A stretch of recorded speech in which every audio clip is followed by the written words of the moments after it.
ఏదైతే ఎంపీ క్యాండిడేట్లు ఎమ్మెల్యే క్యాండిడేట్లు దాదాపు అంతా ఫైనల్ అయిపోయినట్టే అంటూ జగన్మోహన్ రెడ్డి చెప్పుకొచ్చారు నిన్ననే. అయితే కొన్ని మార్పులు ఉంటాయి చిన్నపాటి అన్నారు.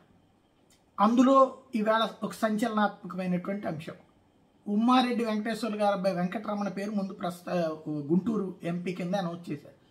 కానీ తనైతే ఇక్కడ తనకి ప్రత్యర్థిగా వచ్చినటువంటి గల్లాజేదో ప్లేస్లో వచ్చినటువంటి తెలుగుదేశం క్యాండిడేట్ పెమ్మసాని చంద్రశేఖర్ హడావిడి చేస్తుంటే ఈయనేమో ఏమీ చేయట్లేదు, అసలు పార్టీకి అభ్యర్థి ఉన్నాడా లేదని మొన్ననే మనం మాట్లాడుకున్నాం.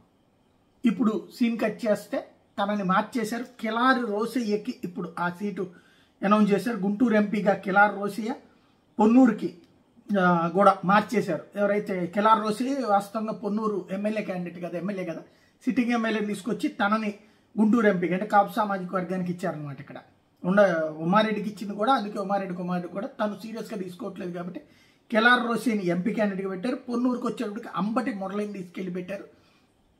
తద్వారా బ్యాలెన్స్ చేసుకొచ్చారు.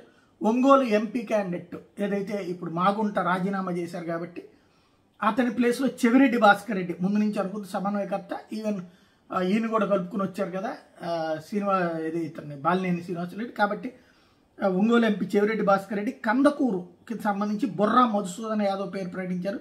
జీడి నెల్లూరుకి కల్లత్తూరు కృపాలక్ష్మి పేరును ప్రకటించారు. మొత్తం 5 సీట్లు. ఇందులో గుంటూరు ఎంపీగా కిలారి రోసయ్యను, ఒంగోలు ఎంపీగా చెవిరెడ్డి భాస్కర్ రెడ్డి, అసెంబ్లీకి సంబంధించి పొన్నూరు అంబటి మురళి, కందకూరుకు బొర్రా మధుసూదన యాదవ్, జీడి నెల్లూరు కల్లత్తూరు కృపాలక్ష్మి పేర్లని తాజాగా అనౌన్స్ చేసింది వైఎస్ఆర్ కాంగ్రెస్ పార్టీ.